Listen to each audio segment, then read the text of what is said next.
할렐루야.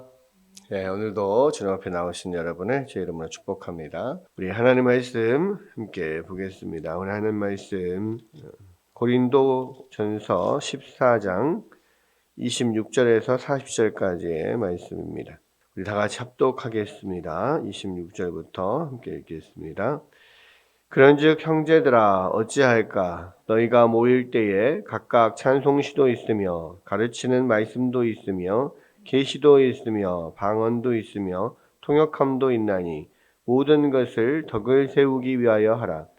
만일 누가 방언으로 말하거든 두 사람이나 많아야 세 사람이 차례를 따라하고 한 사람이 통역할 것이요 만일 통역하는 자가 없으면 교회에서는 잠잠하고 자기와 하나님께 말할 것이요 예언하는 자는 둘이나 셋이나 말하고 다른 이들은 분별할 것이요 만일 곁에 앉아 있는 다른 이에게 계시가 있으면 먼저 하던 자는 잠잠할지니라. 너희는 다 모든 사람으로 배우게 하고 모든 사람으로 권면을 받게 하기 위하여 하나씩 하나씩 예언할 수 있느니라. 예언하는 자들의 영은 예언하는 자들에게 제재를 받나니 하나님은 무질서의 하나님이 아니시오 오직 화평의 하나님이시니라. 모든 성도가 교회에서 함과 같이 여자는 교회에서 잠잠하라. 그들에게는 말하는 것을 허락함이 없나니 율법에 이른 것 같이 오직 복종할 것이요 만일 무엇을 배우려거든 집에서 자기 남편에게 물을지니 여자가 교회에서 말하는 것은 부끄러운 것이라. 하나님의 말씀이 너희로부터 난 것이냐 또는 너희에게만 임한 것이냐. 만일 누구든지 자기를 선지자나 혹은 신령한 자로 생각하거든 내가 너희에게 편지하는 이 글이 주의 명령인 줄을 알라. 만일 누구든지 알지 못하면 그는 알지 못한 자니라. 그런즉 내 형제들아 예언하기를 사모하며 방언 말하기를 금하지 말라. 모든 것을 품위 있게 하고 질서 있게 하라. 아멘. 아멘. 예, 이제 오늘은 고린도전서 14장 이제 마지막 부분인데요. 이 고린도전서 14장은 이 예배 상황 가운데서의 이제 은사의 사용 문제에 대해서 계속해서 쭉 이야기를 하고 있습니다. 우리가 이제 이 고린도전서 14장에서 말하는 이 예배에서의 어떤 그 원리, 원칙 이 두 가지가 나오는데요. 이게 이제 모든 것을 이런 문제들을 잠재울 수 있는 이런 모든 문제들을 해결하는 이제 예배의 가장 중요한 원칙 두 가지가 있는데 하나는 이해가 돼야 되는 거예요. 이해되는 예배, 이해할 수 있는 예배. 그래서 알아들을 수 없는 말로 이렇게 예배가 진행이 되거나 예배 가운데 이제 막 그렇게 알아들을 수 없는 말로 뭔가를 하게 되면 청중이 전체가 알아먹을 수가 없잖아요. 그럼 이해되지 않는 예배는 이 예배가 모든 공동체 예배로서의 이 가치가 없다고 해야 될까요? 공동체 예배를 전제로 했을 때 그건 예배가 아닌 거죠. 왜냐하면 이제 만약에 우리가 이제 개인적으로 하나님 앞에서 집에서 이제 혼자서 예배를 드릴 수 있어요. 혼자서 예배를 드릴 때는 뭐 하나님 앞에서 다른 사람들이 말을 알아먹든지 못 알아먹든지 별로 이렇게 그렇게 큰 문제가 되진 않죠. 이제 본인이 알아먹으면 되니까. 근데 이제 문제는 공동체 예배, 모든 사람들이 같이 모여서 다른 사람들과 함께 드리는 예배에서는 서로 알아먹지를 못하면 그 예배가 은혜도 안 되고 그 하나님 앞에 함께 나아가는 면 하나님 앞에 하나가 되어서 함께 주님 앞에 예배로 나가야 되는데 그게 안 되는 거예요. 하나됨이 없어지는 거죠. 그런 면에 있어서 예배가 이해가 돼야 된다. 그래서 알아듣지 못하는 외국어나 알아듣지 못하는 방언으로 이렇게 이야기를 하거나 하는 것은 자제해야 된다. 만약에 이제 그런 면지 방언 같은 경우는 이제 그래서 통역하는 사람이 있어야만 이게 예배 안에서 사용이 될 수 있다. 이제 그게 이제 첫 번째 했던 이야기고요. 두 번째 그 예배의 원칙, 원리는 뭐냐면 질서 있게 해야 되는 거예요. 예배는 질서가 있어야 된다. 이제 그게 이제 오늘 함께 보는 26절에서 40절 말씀인데 26절이 이제 그때 당시에 어떤 예배의 상황을 이야기를 하고 있다. 제가 말씀을 드렸었는데요. 자, 그런즉 형제들아 어찌할까? 너희가 모일 때라는 것은 예배를 위해서 모이는 거죠. 예배를 드릴 때에 각각 찬송시도 있으며 가르치는 말씀도 있으며 계시도 있으며 방언도 있으며 통역함도 있나니 모든 것을 덕을 세우기 위하여 하라. 예배를 함께 모여서 드리는 이유는 뭐예요? 함께 하나님 앞에 이 예배로 나아가면서 함께 하나됨을 이루고 또 그 안에서 그 성도들이 함께 예배하면서 또 더욱더 이렇게 신앙도 성장을 하고 또 하나님 앞에 하나님과의 더 교통함 속에서 은혜도 받고 이제 그러한 우리가 그 안에서 점점 함께 예배하면서 예수 그리스도를 닮아가고 이 모든 이제 신앙생활에 어떤 그런 그 목적들이 있는 거잖아요.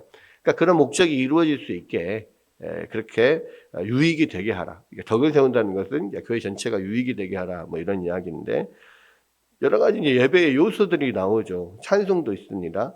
또 가르치는 말씀도 있습니다. 가르치는 말씀 같은 경우는 이제 우리는 다 개개인이 성경을 가지고 있고 소장하지만 성경이 그 당시에는 개인별로 없었단 말이에요. 회당에 가야 있어요. 회당에 가야. 근데 지금 이 상황은 이 초대교회에서는 회당에 가서 예배를 드리는 게 아니었잖아요. 각 집에서 지금 이렇게 소그룹으로 모여서 지금 예배를 드릴 수밖에 없는 상황이기 때문에 전문적으로 말씀을 가르치는 사람이 있을 수도 있지만 없는 경우가 많아요. 그러니까 이제 그런 부분들 하나님 말씀으로 권면하는 부분들은 이제 그 말씀을 계속해서 이제 오래 신앙생활을 하면서 말씀을 계속 듣고 그것을 또 알고 있는 사람들 또 이제 뭐 유대인들 같은 경우는 어려서부터 이 모세오경을 계속 암송을 하기 때문에 머릿속에 다 들어 있거든요. 근데 한편 이 헬라인들 지금 이제 고린도 교회 같은 이런 그리스 헬라 문화권에 있는 사람들은 성경이 머릿속에 들어있지 않아요. 구약 성경이 그때 당시 신약 성경은 만들어지기 전이고 지금 만들어져 가고 있는 그런 상황이고 구약 성경은 이제 이미 다 만들어져 있지만 회당에 가서야 이제 들을 수 있는 거고 그러니까 이제 알고 있는 다 부분적으로 다 알고 있는 거죠. 그래서 이제 부분적으로 알고 있는 그런 사람들끼리 이제 예배를 드릴 때 그날 또 성령께서 이제 말하게 하는 사람들이 있잖아요. 그러면 그 사람들이 자기가 아는 부분에 대해서 묵상하는 부분에 대해서 느끼는 부분에 대해서 하나님의 말씀을 이런 말씀이 있는데 이렇게 삶에 적용을 하고 또 오늘 하나님께서 이런 말씀을 나누게 하신다 이렇게 서로 이렇게 간증하는 식으로 이야기도 할 수도 있고 권면할 수도 있습니다. 근데 이제 문제는 뭐냐면 그런 것들이 이제 그런 말씀도 있고 계시도 있고 방언으로 하는 사람도 있고 또 예언의 말씀을 하는 사람도 있단 말이에요. 근데 이제 문제는 한번 모여서 예배를 시작했는데 예배가 끝나지 않아요. 막 2시간, 3시간 막 계속 가면은 어떤 나름대로 이제 서로의 일상도 있고 이 사람들이 다 이렇게 시간이 많은 사람들도 아니고 그렇기 때문에 나름대로 시작이 있으면 끝이 있어야 되고 정해진 시간이 있어야 되는 거잖아요. 그렇게 하려면 어떻게 해야 됩니까? 그 시간 안에 맞춰야 되고 나름대로 어떤 그 규정들이 있어야 그런 것들을 규정할 수 있는 어떤 그 제도가 있어야만 되는 건데 이제 이때 당시에 고린도 교인들은 은사가 풍성했다고 했잖아요. 특히 이제 제일 많았던 부분들이 방언을 하는 사람들이 많았어요. 근데 이 사람들이 서로가 예배 가운데 모여가지고 너도 나도 서로 막 방언으로 이야기를 하거나 또 예언의 뭐 은사가 있다고 해서 이제 오늘 하나님 나에게 감동을 주셨다고 해서 이 사람 저 사람 뭐 다 이야기를 하면 이 예배가 언제 끝날지도 모르고 이 도떼기 시작이 되는 거죠. 특히 이제 방언 같은 경우는 못 알아듣는 말로 하는 거니까. 뭐 이 사람 저 사람 전부 다 이제 다 막 이렇게 성령이 임하여서 지금 방언을 하게 하신다 하면서 이제 뭐 다 막 일어나서 막 이야기를 하게 되면 이거는 뭐 예배도 뭣도 아니게 되는 거죠. 그렇기 때문에 이제 이 예배가 하나님 앞에 드려지는 예배가 되려면 규칙이 있어야 되는 거예요. 또 이렇게 시작하는 시간이 있으면 끝나는 시간도 있어야 되고 나름대로 그게 딱 이렇게 정해진 규율이 있어야만 이게 아름답게 질서 있게 이제 이게 진행이 되는 거죠. 그래서 특히 이제 이야기를 할 때 여러 예배 요소들이 있지만 방언하는 사람들과 외언하는 사람들에게는 두 사람 내지는 세 사람, 두세 사람만 그 시간에 할 수 있게 하는 거예요. 여기서 보니까 방언하는 사람도 그렇고 예언하는 사람도 그렇고 둘이나 많으면 셋 이렇게 돼 있거든요. 딱 그 규정을 해놨습니다. 숫자를 4명, 5명 하면 안 돼요. 왜? 너무 시간이 많이 걸려. 그래서 두 사람이나 세 사람이 방언을 하는 사람도 그날 이제 정해놓는 거죠. 아마도 이제 뭐 여러 사람이 하게 되면 이제 순서를 정해서 뭐 오늘은 이분들 3명 하시고 또 다음번에 우리가 모였을 때는 다른 분들이 하시고 이제 그 지난번 했던 사람들을 좀 멈추고 이렇게 서로 이렇게 조정을 할 수 있을 거예요. 그렇게 해서 이제 통역하는 사람이 있을 때 방언으로 말하는 사람들이 이제 말하고 그다음에 통역하고 이런 식으로 이게 하나의 한 코너를 만들 수 있죠. 그렇게 하고 예언하는 사람들도 마찬가지 또 하나님께서 주신 감동으로 위로하고 권면하는 말을 했을 때 두 사람이나 많으면 세 사람까지 이렇게 정해놓습니다. 숫자도 정해놓고요. 그리고 이제 이 예언 같은 경우는 딱 정해져 있는, 그러니까 시간이 정해져 있는 게 아니잖아요. 하다 보면은 막 이게 시간이 길어질 수도 있고 또 뭐 여러 가지 본인 입장에서는 성령이 강하게 역사해서 막 이렇게 내가 끊을 수 없게 이렇게 한다라고 했을 때 그러면 또 이 앞으로 기다리는 사람들이 많이 있기 때문에 이게 어떤 조절이 돼야 되는데 그 조절을 할 수가 없잖아요. 그랬을 때 이 앞에서 예언하던 사람이 말을 하고 있는데 어느 정도 시간이 지나고 또 이제 그 다음 사람이 그 옆에 있는 사람이 또 이게 하나님께서도 마음을 감동을 주셔서 말을 하게 하는 그런 상황에 또 그 다른 사람이 이야기를 하면 먼저 이야기를 하던 사람은 그치고 그 다른 사람에게 기회를 주라는 거예요.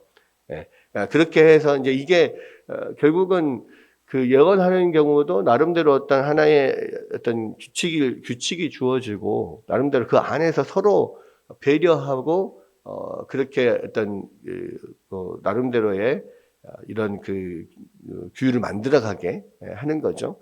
그래서 예를 들어서 이제 이런 게 있습니다. 그러니까 그런 면에 있어서 사실은 서로가 배려하는 면이 많이 필요하거든요. 근데 이제 우리 한국 사람들의 특징은 배려가 또 너무 심해요. 그거 이제 배려가 심하다는 이야기는 뭐냐면 남들 눈치를 많이 봅니다. 그래서 이제 우리가 이제 보통 우리 모임 가운데 예를 들어서 우리 구역 모임 같은 걸 해요. 어떤 소그룹 모임을 해요. 자, 자기의 일상을 자유롭게 한번 이야기해 주십시오. 우리가 수가 많으니까 다는 못하고 하면 두 분이나 세 분 정도만 우리 어떻게 요즘에 일상이 어떤지 근황은 어떤지 잠깐 나눠주십시오. 그러면 예를 들어 여기 한 10명 모여 있어요. 10명 모여 있는데 한 2명이나 3명 정도만 자기 일상을 잠깐 특별히 좀 나누고 싶은 거 있으시면 한번 이야기해 주십시오. 그러면 여러분 딱 그렇게 예를 들어 사회자가 이야기했어요. 그럼 어떤 반응이 일어납니까? 아무도 아무도 말 안 해요. 누군가 다른 사람이 말하겠지. 괜히 또 내가 말해가지고 내가 나설 필요 없겠지. 서로 이제 눈치를 봅니다. 그렇죠? 그러다가 이제 또 사회자가 좀 말하는 사람이 없으면 좀 재촉을 하기도 하고 또 아니면 누구 지명해서 이제 말하도록 이야기하기도 하고. 그러니까 이게 우리 한국 안에서는 일반적인 분위기잖아요. 근데 이제 서양에서는 어떻습니까? 이거는 우리가 동양적인 겸양, 뭐 약간의 어떤 눈치, 배려 이런 것들이 문화 안에서 있기 때문에 이제 우리는 분위기가 그런데 서양은 어때요? 서로 하려고 그래요, 서로. 바로 그냥 내가 먼저. 아주 적극적으로 막 자기를 표현하는 것이 너무 당연하고 그것이 긍정적으로 여겨지는 사회이기 때문에 또 내가 이야기를 안 하면 다른 사람들이 잘 모르잖아요. 그러니까 얼마든지 막 자유롭게 적극적으로 이야기하는 분위기이기 때문에 너도 나도 막 합니다. 가만히 놔두면 끝이 없어요. 가만히 놔두면 자기들끼리 막 서로 막 한다고 아주 그냥 무질서하게 도덕이 시작이 된단 말이에요. 그러니까 두 사람이나 세 사람만 하라. 그리고 할 때 이제 앞 사람이 좀 하면 우리는 이제 눈치껏 요 정도 봤을 때 요 정도 하면 내가 그만해야겠다 나름 눈치껏 이렇게 하잖아요. 하다가 분위기 봐가지고 멈추기도 하고 그럼 이제 그 다른 사람들 하기도 하는데 그런 거 없어요. 그러니까 그 다른 사람이 이야기하면 앞에 사람 조용해라 이제 뭐 이렇게 이야기를 하는 거예요. 그게 이제 또 한편으로는 격식이 없는 친구들과 어떤 그렇게 함께 이야기할 때, 막 친한 친구들끼리 막 이야기할 때는 막 서로 자기 이야기를 하려고 할 때가 또 있어요. 그래가지고 이제 친구들끼리 막 진짜 친한 친구들끼리 모여서 특히 이제 우리 자매들이 모여서 이게 이야기를 하면 진짜 친한 친구들은 막 내가 이야기 하다 보면 옆에 사람이 이제 나도 좀 이야기 좀 하자. 아니 알았으니까 야 나도 이야기 나도 내 말 들어봐. 막 이러면서 서로 막 그렇게 서로 말하려고 하는 경우도 있거든요. 이제 분위기나 문화에 따라 다른데 이제 어떤 서양적인 문화에서는 막 이렇게 서로 하려고 하고 특별히 그래서 문제가 됐던 거예요. 이 고린도 교회 안에서. 그러니까 이게 서로 막 그렇게 질서 없이 무질서하게 막 그렇게 하지 마라. 그게 하나님 앞에 드려지는 예배, 우리가 격식 있는 예배인데 그래도 모여서 하는 그렇게 하지 마라 하면서 이제 나름대로의 또 방법을 알려주는 거죠. 질서 있게 나름대로의 규칙을 가지고 두 사람이나 세 사람만 할 때 질서 있게 한 사람 한 사람 차례대로 해라. 이런 식으로. 방언도 역시 두 사람만 세 사람만 하고 통역이 없으면 하지 말고 통역이 있을 때도 한 두세 사람만 해서 어떤 전체적으로 어떤 시간들이나 이런 것들이 너무 길어지지 않게 또 질서 있게 뭐 이렇게 해라. 지금 이야기를 쭉 하는 겁니다. 그렇죠. 그러나 이제 분명한 것은 31절에 너희는 다 모든 사람으로 배우게 하고 모든 사람으로 권면받게 하기 위해서 하나씩 예언할 수 있느니라. 모든 사람들이 돌아가면서 이야기할 수 있어요. 또 다 저마다 주신 말씀 가지고 서로 권면하고 그런 은혜로운 자유로운 분위기들 또 필요한 거죠. 그래서 더 늘 말씀을 좀 이렇게 듣고 기억하고 묵상하고 서로 그러면서 나누고 그게 이제 그런 은혜의 나눔들이 되는 거죠. 그러면서 이제 하나님은 무질서의 하나님이 아니요 오직 화평의 하나님이시다.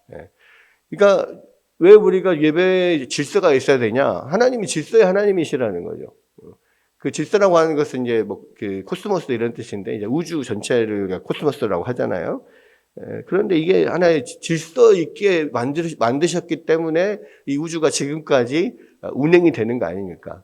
그것은 하나님이 질서의 하나님이니까 그런다는 거예요. 그래서 우리가 예배도 어떤 그런 질서 있게 무질서하게 말고 질서 있게 해야 되고 또 하나님은 무질서의 하나님이 아니라 질서의 하나님이다 이렇게 말하지 않고 하나님은 무질서의 하나님이 아니라 화평의 하나님이다 이렇게 이야기해요. 근데 이제 이 화평의 하나님은 뭐냐면 피스드 평화의 하나님인데 질서 안에서 어떤 그 평안함을 누리는 또 조화를 누리는 이러한 면들 하나님의 어떤 특징이잖아요. 우리 안에서도 마찬가지다. 예배에서도 질서 가운데에 이 어떤 그런 조화로운 그런 면들, 편안함과 자유함과 기쁨과 질서와 이런 것들이 어우러지는 그런 예배. 그게 이제 화평의 하나님의 특징이고, 예배의 특징이 되어야 된다라는 거죠. 그 뒤에도, 예, 마찬가지인데요. 뒤에 이제 여자는 교회 안에서 잠잠하라 라고 하는 이런 부분들은, 그러면 여자들은 아무 말도 하지 마라. 교회 안에서 아무런 말도 하지 마라. 이런 말은 아닙니다. 예배의 상황 안에서, 특별히 이제 그때 당시에 고린도 교회에 자기가 마치 무슨 선지자인 것처럼, 여선지자인 것처럼, 강력하게 막 이렇게 은사를 사용하고, 앞에 나서서 이제 자기가 모세나 내지는 다른 선지자가 된 것처럼 막 어떤 자기 스스로 권위를 가지고 내 말이 하나님 말이다 하면서 이제 막 하는 이런 여러 이렇게 사람들이 여자들이 특별히 문제를 일으키는 사람들이 있었단 말이에요. 그런 사람들에게 예배 상황에서 이렇게 잠잠해라, 자제해라, 전체적으로 분위기를 보고 서로 배려하고 질서 있게 화평하게 조화롭게 그렇게 예배를 드려야지 내가 마치 무슨 특권이 있는 것처럼, 내가 선지자인 것처럼 내 말 다 들어. 내 말이 하나님 말이야. 이렇게 나서서 그렇게 하지 말아라. 그리고 또 많은 특별히 이제 이때 당시의 문화가 그리스 로마에서는 여자들의 발언권이 없었습니다. 참정권도 없었고요. 여자들은 발언할 수 없었어요. 어떤 아고라나 이런 광장에서 이때는 직접 민주주의니까 어떤 자기의 와서 어떤 정치적인 견해를 발표할 때도 이야기할 때도 여자들은 아무도 나와서 이야기하는 그런 문화가 아니에요. 참정권이 없었거든요. 근데 교회에서는 누구든지 다 자유롭게 말할 수 있게 했잖아요. 그러니까 이제 그게 이제 너무 좋은 거죠. 사람들은, 여자들이 와가지고 교회 안에서 이제 더 많은 이야기들을 하게 됩니다. 이제 그러게 되면은 이 어떤 정해진 예배 안에서 무질서하게 되니까 여자들은 와서 좀 자제해라, 잠잠해라, 이제 이런 이야기들을 하고 있고, 또 무엇을 배우려거든 집에 가서 남편에게 물어라. 왜 교회에 와가지고 이 사람 저 사람 뭐 이렇게 막 묻고 그래서 예배 분위기를 흐트리냐, 이제 이런 이야기도 뭐 있습니다만은, 그런 식으로 어쨌든 예배 안에서의 제일 중요한 것은 지금 질서 있게 그렇게 품위 있게 예배를 드려야 된다. 이게 이제 오늘 14장의 결론이거든요. 그런 면에서 이제 어떤 우리가 예배를 드릴 때 함께 질서 있게 하나님 앞에 나가야 되는 것은 하나의 공동체로서 우리가 하나됨을 통하여서 함께 하나님 앞에 나아가는 예배이기 때문에 이 예배 안에는 이해가 되는 면이 있어야 되고, 이해가 되면서 서로가 하나 돼서 하나님 앞에 드려지는 면이 있어야 되고, 질서 있게 조화롭게 그렇게 드려지는 면이 있어야 됩니다. 그리고 이 조화 안에는 뭐가 있냐면 자유함도 있어요. 근데 진정한 질서가 딱 있어야만 그 안에 자유함이 있는 거거든요. 여러분, 그래서 너무 딱딱하게 너무 질서만 강조하면 너무 딱딱하고 경직된 예배가 돼요. 근데 그 질서가 있으면서도 불구하고 그 안에도 자유로움이 있어야 돼요. 왜 그렇잖아요. 가수들이 노래를 할 때나 연주를 할 때도 악보에 너무 매여 있으면 그것이 그 음악이 아름답게 들리지 않아요. 그렇잖아요. 그러니까 정확하게는 부르는데, 예를 들어 노래를 부를 때 악보대로 정확하게는 부르는데 그게 감동이 되지는 않습니다. 왜? 그 안에 어떤 자유로움이 없으니까. 그런 면이거든요. 우리가 어떤 모예의 고수 이런 사람들도 정확하게 규칙을 지키지만 또 그 안에 자기가 어떤 자유로움이 있고, 음악이나 예술에서도 정확한 규칙에 따르지만 자신의 어떤 스스로의 자유로움이 표출이 될 때 아름다운 어떤 작품이 되고 예술이 되는 것처럼 예배도 마찬가지인 거예요. 질서가 있어야 되지만 그 안에 또 자유로움도 있어야 돼요. 그러니까 이제 설교자도 사실은 어떤 원고를 준비해서 설교를 하는데요. 원고에 매여 있으면 원고를 계속 읽기만 하면은 너무 경직되게 보이잖아요. 사람들이 이제 그 설교를 들을 때 딱딱하게 느낍니다. 근데 이제 원고가 있지만 원고를 숙지를 하고 자유롭게 또 설교를 할 때 그게 더 와닿는 면들도 있고 어떤 분위기 자체가 자유로운 분위기가 되는 거거든요. 음악도 찬송을 할 때도 마찬가지입니다. 악보를 보고 딱 이렇게 하나하나 음을 잘 부르는 거 좋습니다. 그런데 거기 안에, 악보 안에 그 가사를 통해서 어떤 자기의 신앙 고백이 되지 않으면, 찬송을 부르는데 입은 따싹거리고 있고 소리는 나오는데 생각은 딴 데 가 있고, 거기 안에 나름대로 그 가사를 가지고 나의 기도로 하나님 앞에 올려드리거나 나의 고백이 진짜 마음의 어떤 고백이 됐을 때는 그 찬송이 은혜로운 찬송이 되는데, 그새 은혜로운 시간이 되는데요. 입 따로 머리 따로 노래 따로 이렇게 되면은 그냥 흘러가는 그냥 그런 순서가 돼버리고 말거든요. 그래서 이제 이 예배 안에서의 가장 중요한 핵심 포인트들을 지금 고린도 교회에 말을 하고 있는데, 예배 안에서는 모두가 이해가 되는, 그렇게 하나가 돼서 하나님 앞에 나아가는 면이 필요하다. 두 번째는 질서 있고 자유로운 그런 예배.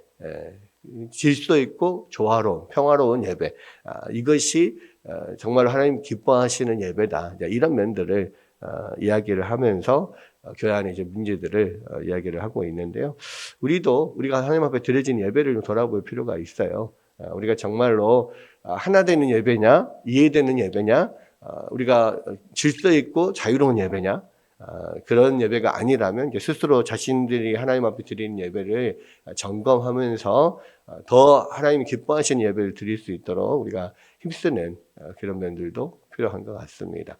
오늘 이 말씀 생각하면서 과연 나의 예배는 어떤 예배일까? 하나님 기뻐하시는 예배일까?